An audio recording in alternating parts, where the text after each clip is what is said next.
దివ్యవాణి ప్రేక్షకులకు శుభాభివందనములు. క్రీస్తే పునాదిగా అనే కార్యక్రమానికి మిమ్మల్ని అందరినీ కూడా ఆహ్వానిస్తూ ఉన్నాం. బాగున్నారా? గత వారం మనం మానసికంగా ఒత్తిడి గుండా వెళ్తే ఎలాంటి స్థితి గుండా మనం వెళ్తామో మనం దేవుని వాక్యంలో విన్నాం. ఈరోజు కూడా అదే స్థితి గుండా మనం కొనసాగితే మన జీవితం ఎలా ఉంటుంది, మన కుటుంబం ఎలా ఉంటుందో ఒక్కసారి ధ్యానించి ఆ భారం నుంచి మనము బయటికి వచ్చే ప్రయత్నం చేద్దాం. దానికంటే ముందు మనము ఈ పాట ద్వారా మన దేవాతి దేవుణ్ణి ఆరాధిద్దాం.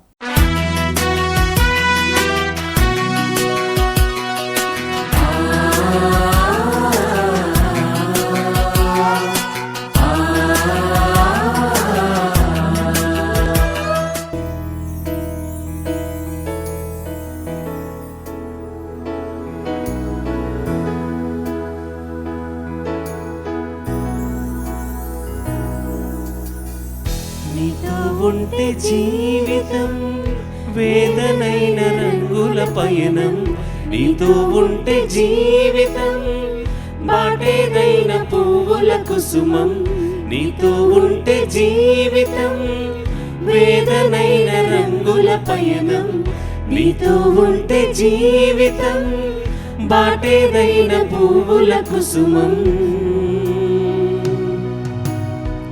నువ్వే నా ప్రాణాధారము, ఓ నువ్వే నా జీవాధారము, నువ్వే నా ప్రాణాధారము, ఓ నువ్వే నా జీవాధారము.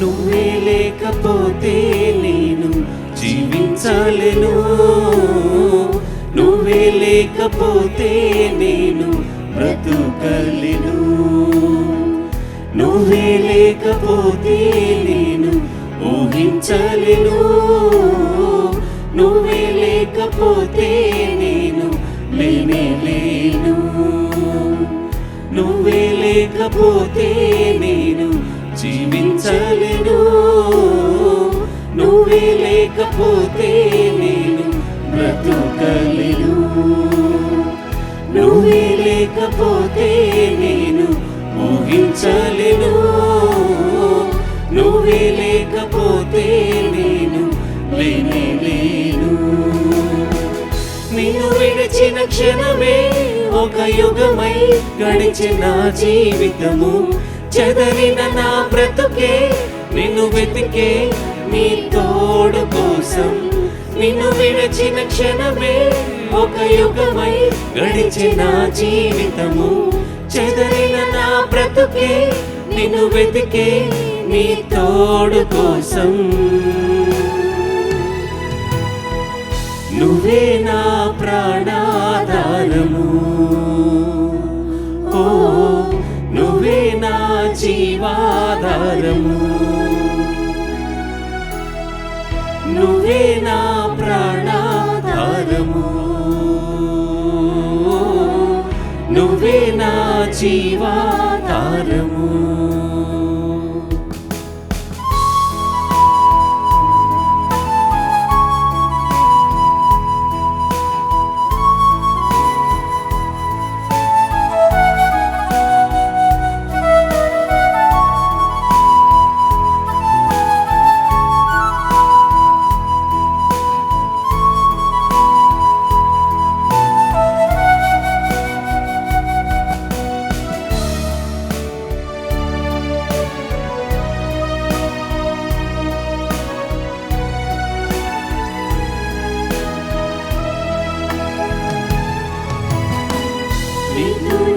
జీవిస్తానే కలకాలము, నిన్నే నేను ప్రేమిస్తానే చిరకాలము.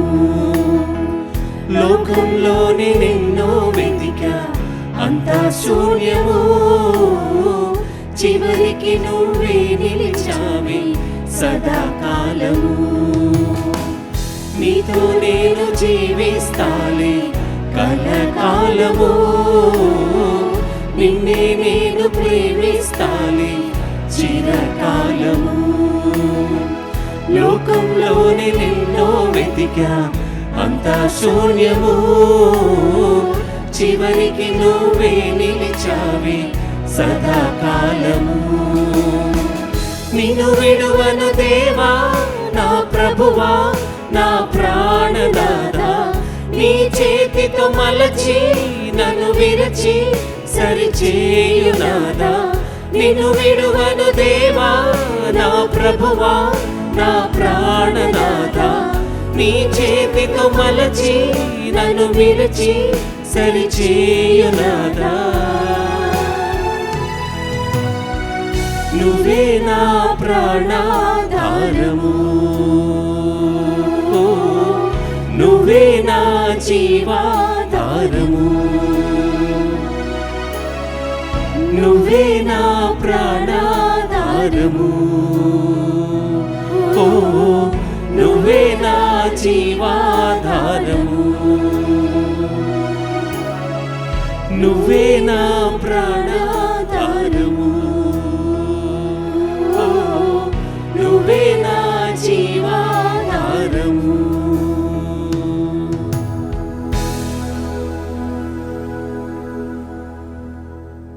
వాక్యం వినబోయే ముందు తలలు వంచి ప్రార్థన చేసుకుందాం. మమ్మల్ని మిక్కిలిగా ప్రేమించు మా తండ్రి, నీకు వందనాలు, నీకు స్తోత్రాలు నాయనా. ప్రభువా, మానసికంగా కృంగిపోతూ ఉన్నాం, మానసికంగా ప్రభువా బలహీనపడుతూ ఉన్నాం. అనేకసార్లు ప్రభువా ఓటమిని చవిచూచేవారిగా ఒక భయంలో బ్రతుకుతూ ఉన్నాం. ఈ వాక్యం ద్వారా మమ్మల్ని బలపరచమని ప్రభువా, మాకు విడుదలనివ్వమని యేసు నామంలో అడిగి వేడుకొంచున్నాము తండ్రి. Amen, amen.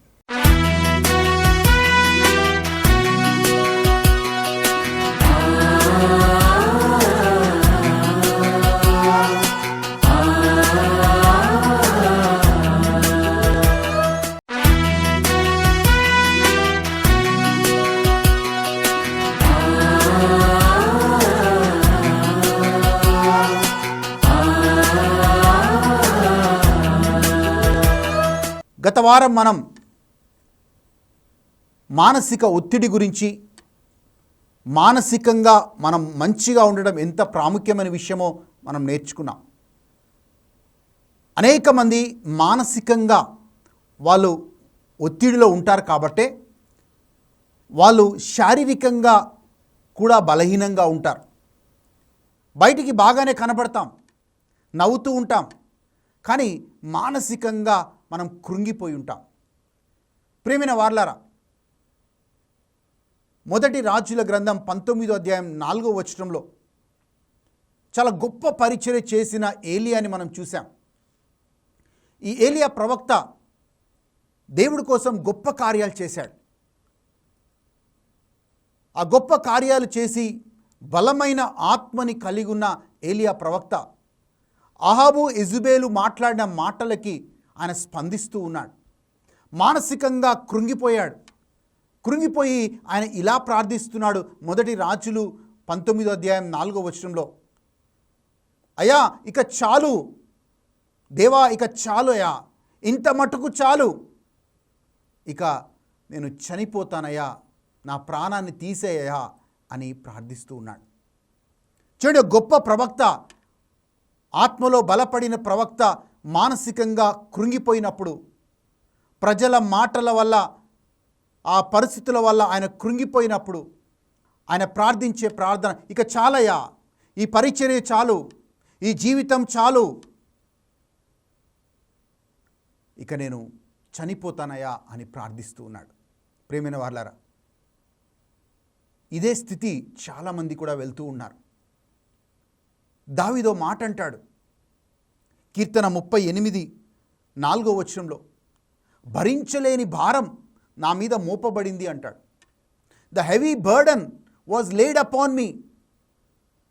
అయ్యా, నా శక్తికి మించిన భారం నా మీద మోపబడింది. బహుశా ఈరోజు అదే స్థితిలో ఉన్నారేమో.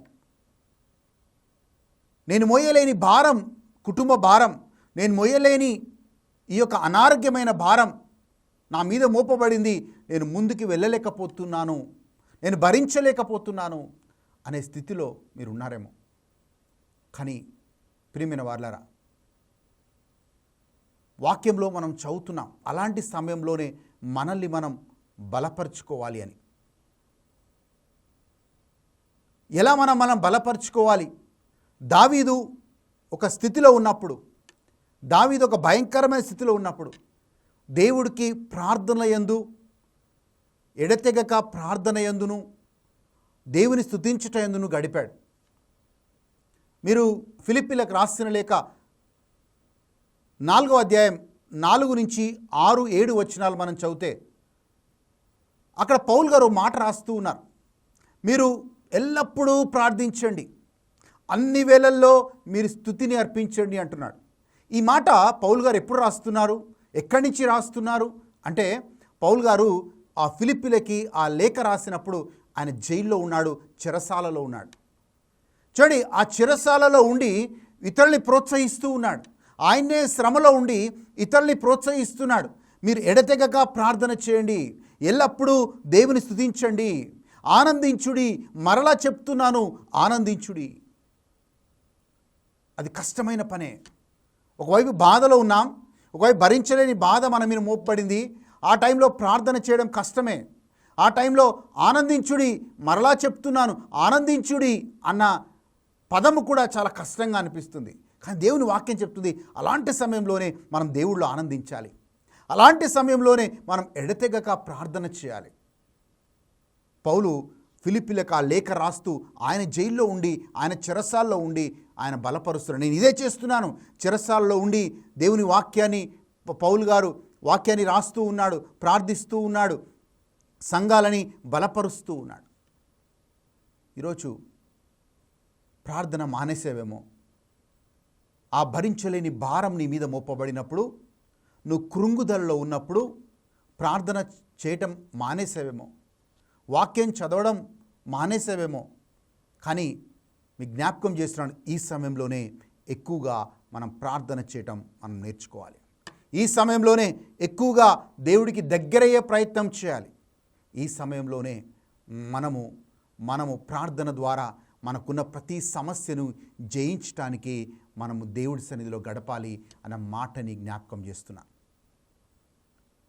నీకు ఏలియాలాగా అలాంటి తలంపులు వస్తున్నాయా? దావీదులాగా భరించలేని భారం నీ మీద మోపబడినట్లుగా అనిపిస్తూ ఉందా? యోబు గ్రంథంలో చూస్తున్న 3వ అధ్యాయంలో యోబు అంటున్నాడు, నేను పుట్టిన ఆ దినము ఉండకపోయింటే బాగుండేది, నేను పుట్టిన ఆ దినమును దేవుడు సృష్టించకపోతే బాగుండేది అంటున్నాడు. చూడండి, ఎంతగా కృంగిపోయి ఆ మాట యోబు అంటూ ఉన్నాడు. బహుశా ఈరోజు నిన్ను నువ్వు శపించే స్థాయికి నువ్వు వెళ్ళిపోయావా? యోబు తన పుట్టిన దినమును, తన తల్లి గర్భాన్ని ఆయన శపిస్తూ ఉన్నాడు. ఎందుకంటే ఇంతకంటే ఘోరంగా నాకు ఇంకేం జరుగుతుంది అని ఆయన తనను తాను శపించుకుంటున్నాడు. ఆయన పుట్టిన దినాన్ని శపిస్తున్నాడు, ఆయన పుట్టిన గర్భాన్ని శపిస్తూ ఉన్నాడు. ఈరోజు బహుశా అదే స్థితిలో నువ్వు ఉన్నావా? కానీ యోబు తర్వాత చూసినట్లయితే తనను తాను బలపరుచుకున్నాడు. ప్రియమైన వాళ్ళరా, యోబు అన్నాడు, నా దేవుడు సజీవుడు, మై రిడీమర్ ఈజ్ అలైవ్, నా విమోచకుడు సజీవుడు కనుక మళ్ళీ నన్ను స్థిరపరుస్తాడు, మళ్ళీ నన్ను ఘనపరుస్తాడు, మళ్ళీ నన్ను హెచ్చిస్తాడు అని యోబు నమ్మాడు. ఒక స్థాయిలో కృంగుదల గుండా వెళ్ళాడు, కానీ దాంట్లోంచి బయటికి వచ్చి తనను తాను బలపరుచుకున్నాడు. నా విమోచకుడు సజీవుడు, నా దేవుడు సజీవుడుగా ఉన్నంత కాలం నాకేం కాదు అని యోబు నమ్మాడు కాబట్టే యోబుని దేవుడు 2 ఆశీర్వాదంతో నింపినట్లుగా బైబిల్లో చూస్తున్నాం. ఎక్కడ కూడా దేవుడు యోబుని వదిలిపెట్టలేదండి. ఎక్కడ కూడా ఏలియా ప్రవక్తని దేవుడు విడిచిపెట్టలేదు. ఆ భయంకరమైన సమయంలో కూడా ఆ భయంకరమైన సమయంలో కూడా ఏలియా ప్రవక్తని ఆయన ఆకలితో ఉన్నప్పుడు, ఆ ఎడారిలో ప్రయాణం చేస్తున్నప్పుడు దేవదూతను పంపించి దేవుడు ఆయనని ఆహారంతో ఆయనని సంతృప్తి పరుస్తూ ఉన్నాడు. Is feeding him. దేవుడు మర్చిపోలేదు, ఏలియాని మర్చిపోలేదు. ఏలియాని దేవుడు విడిచిపెట్టలేదు. దేవదూత వచ్చి ఏలియాని లేపి మరి, ఏలియాలే, ఈ ఆహారం తిను, నువ్వు బలహీనంగా ఉన్నావు, శారీరకంగా బలహీనంగా ఉన్నావు అని దేవుడు దేవతను పంపించి ఆయనను పోషించడం ఆరంభించాడు.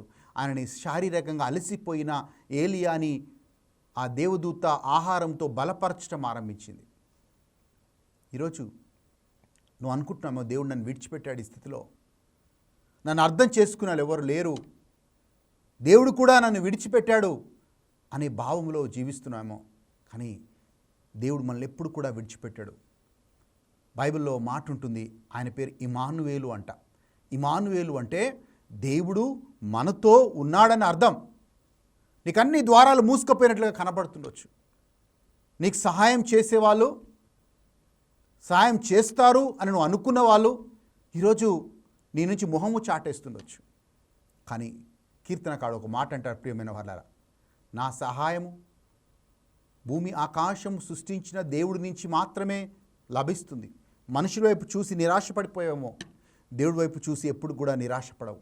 ఎందుకంటే ఆయన మీద ఆధారపడిన వాళ్ళని దేవుడు ఎప్పుడు కూడా సిగ్గుపరచబడనీయడు అన్నది దేవుని వాక్యం. God will not put you to shame if you trust in him. ఈరోజు నీ విశ్వాసాన్ని దేవుడి మీద మోపు. బహుశా మనుషుల మీద ఆధారపడి, మనుషులను నమ్మి, మనుషుల మాటల్ని నమ్మి నువ్వు మోసపోయావేమో. అయ్యో ఇలా చేశారు, ఎస్, మనిషే, దేవుడు దేవుడే అన్న మాటను చదువుతున్నాం. అందుకే మనుషులను నమ్మువాడు శాపగ్రస్తుడు అనే మాటలో కీర్తనకాడు కూడా ఆ మాటను రాస్తాడు. మనిషికి సాధ్యమే కానివి దేవుడికి సాధ్యమని మనము లూకాసు వార్త 1వ అధ్యాయంలో మనం చదువుతున్నాం. ఈరోజు మిమ్మల్ని అందరినీ కూడా బలపరుస్తున్నా. ప్రతి ఒక్కరూ ఆ స్థాయి గుండా వెళ్తారు. నువ్వు ఒక్కదానివే కాదు, నువ్వు ఒక్కడివే కాదు ఆ స్థితి గుండా వెళ్ళేది. ప్రతి వ్యక్తి తన జీవితంలో ఆ స్థితి గుండా వెళ్తాడు. కానీ ఆ స్థితి నుంచి మనం బయటికి రావటానికి నేర్చుకోవాలి అనే మాటను జ్ఞాపకం చేస్తున్నాను. నీ మానసిక కృంగుదల నేను ఏ పని చేయనీయదు. నీ మానసిక కృంగుదల నీ మీద నీకు నమ్మకం కోల్పోయే విధంగా చేస్తుంది. నీ మానసిక కృంగుదల నీలో తలాంతులు, నీ సామర్థ్యంతో నువ్వు పని చేయకుండా ఆపేస్తుంది. నువ్వు గమనించావా? ఏ పని చేయబుద్ధి కావట్లేదు, ఎందుకంటే మానసికంగా కృంగిపోయావు. దావీదు ఆ మానసిక ఒత్తిడిలో తనను తాను బలపరుచుకున్నాడు. యెహోవా నా కాపరి, నాకే కొదువయు లేదు, గళాంధకార లోయలో నేనున్నా, ఆయన నన్ను విడిపిస్తాడు, ఆయన నన్ను పచ్చిక బయల్లోకి నడిపిస్తాడు అని దావీదు కీర్తన ద్వారా తనను తాను బలపరుచుకున్నాడు. He encouraged himself. మనం అనుకుంటాం ఆ కీర్తన యెహోవా నా కాపరి, కీర్తన 23 దావీదు చాలా మంచిగా ఉన్నప్పుడు రాశాడు. కాదండి, దావీదు భయంకరమైన కష్టాల్లో ఉన్నప్పుడు, మానసిక ఒత్తిడిలో ఉన్నప్పుడు, ఎటు చూసినా ఆయనకి సహాయం లభించినప్పుడు ఆయన దేవుడి మీద నమ్మకం ఉంచుతూ ఆ కీర్తన రాస్తూ ఉన్నాడు. యెహోవా నా కాపరి, నాకే కొదువయు లేదు. అంటే దేవుడు నీ కాపరిగా ఉన్నంత కాలం నీకే కొదువు కూడా దేవుడు రానివ్వడు. బహుశా నువ్వు అనుకుంటున్నామో, అయ్యా ప్రభు, మరణ పడకలోకి వెళ్ళాను, గడాంధకార లోయలోకి, అంటే ఆ చివరి స్థాయికి వెళ్ళాను, అక్కడి నుంచి కూడా దేవుడిని లేపగలుగుతాడనే మాటను జ్ఞాపకం చేస్తున్నాను. ఈ మధ్యకాలంలో నాకు బాగా తెలిసిన ఒక దైవ సేవకుడు గత సంవత్సరం క్యాన్సర్ వ్యాధి గుండా వెళ్ళాడు. ఆ క్యాన్సర్ వ్యాధిలో ఆయన వెళ్ళినప్పుడు డాక్టర్లు చాలాసార్లు, ఒక్కసారి కాదు, ఒక 3 నెలలు ఆయన హాస్పిటల్లో ఉన్నాడు. ఆ 3 నెలల్లో అనేక మార్లు డాక్టర్లు కూడా మేము చేసేది ఏమీ లేదు అని చేతులు ఎత్తేసిన సందర్భాలు ఎన్నో ఉన్నాయి. కానీ కృపగల దేవుడు, దయగల దేవుడు, మనల్ని స్వస్థపరచగల దేవుడు ఆయనని సంపూర్ణంగా స్వస్థపరిచాడు.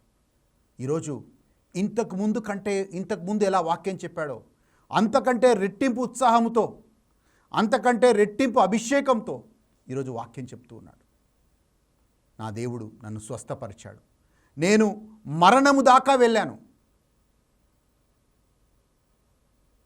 వాళ్ళ కుమారుడితో చెప్పారంట, అయ్యా అన్నీ సర్దుకో, ఇంకా అందరికీ వార్తని చెప్పు,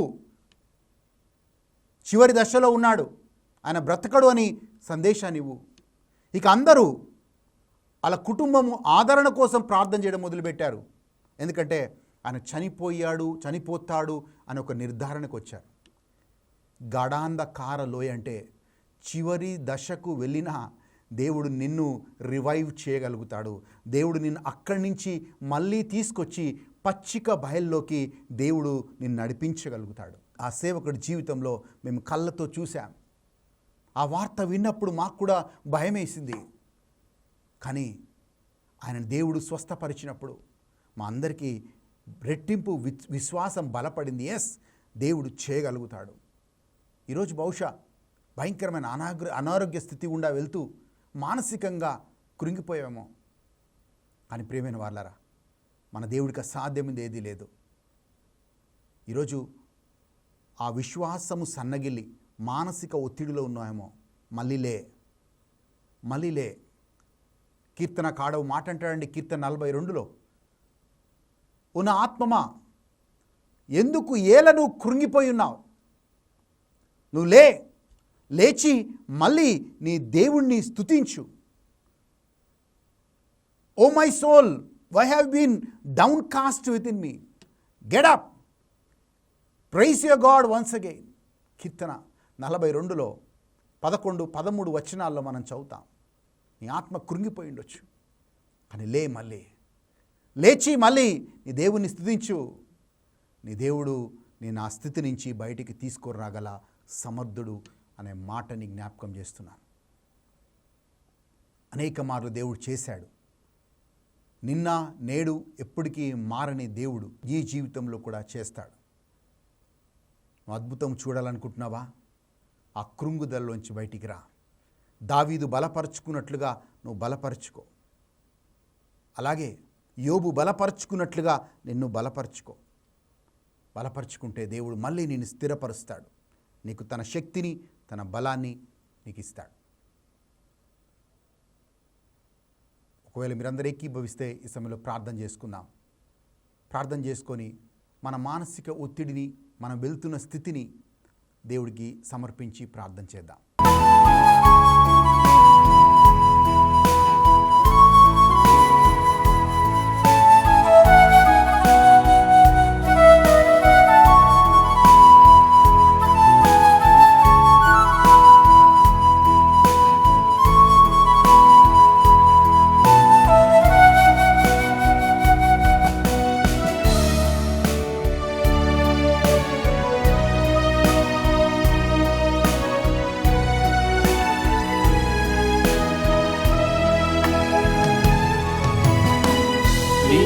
నేను జీవిస్తానే కలకాలము, నిన్నే నేను ప్రేమిస్తానే చిరకాలము. లోకంలోనే నిన్నో వెతికా అంతా శూన్యము, చివరికి నువ్వే నిలిచావే సదాకాలము. నీతో నేను జీవిస్తానే కలకాలము, నిన్నే నేను ప్రేమిస్తానే చిరకాలము. లోకంలోనే నిన్నో వెతికా అంతా శూన్యము, చివరికి నువ్వే నిలిచావే సదాకాలము. నిన్ను విడువను దేవా నా ప్రభువా, నా ప్రాణనాథా, నీ చేతితో మలచి నన్ను విరచి సరిచేయునాదా. నిన్ను విడువను దేవా నా ప్రభువా, నా ప్రాణనాథా, నీ చేతితో మలచి నన్ను విరచి సరిచేయునాదా. నువ్వే నా ప్రాణాధారము, ఓ నువ్వే నా జీవాధారము, నువ్వే నా ప్రాణాధారము, ఓ నువ్వే నా జీవాధారము, నువ్వే నా ప్రాణాధారము, ఓ నువ్వే నా జీవాధారము.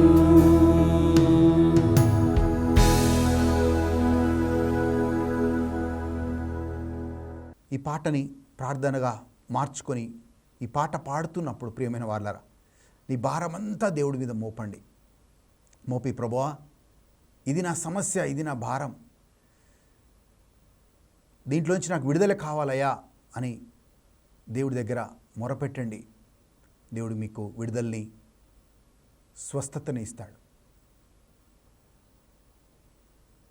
మమ్మల్ని మికిలిగా ప్రేమించి మా తండ్రి, ప్రభువా భయంకరమైన మానసిక ఒత్తిడి గుండా నీ బిడ్డలు వెళ్తూ ఉండగా ప్రభువా వాళ్ళందరినీ ఆదరించమని కోరుతున్నాను.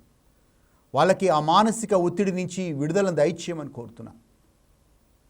ప్రభువా అన్ని ద్వారాలు మూసుకొని పోయి అందరూ మనుషులు వాళ్ళకి సహాయం నిరాకరించిన దశలో వాళ్ళు ఉన్నారేమో, కానీ ఈరోజు నాయన మళ్ళీ వాళ్ళని బలపరచండి, వాళ్ళకు ఒక నిరీక్షణ ఇవ్వండి. Give them hope lord. ఆ నిరీక్షణ వాళ్ళని సిగ్గుపరచబడనియదు ప్రభువా. The hope will not disappoint them. ఆశీర్వదించి కృప చూపి బలపరచమని యేసుక్రీస్తు నామంలో అడిగి వేడుకొంచున్నాము తండ్రి. Amen, amen.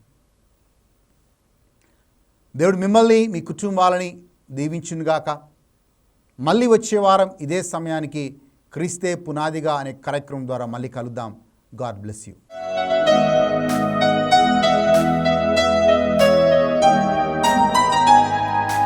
నీలోనే ఆనందం నా దేవా, నీలోనే నాకు జీవం, నీలోనే ఆనందం నా దేవా.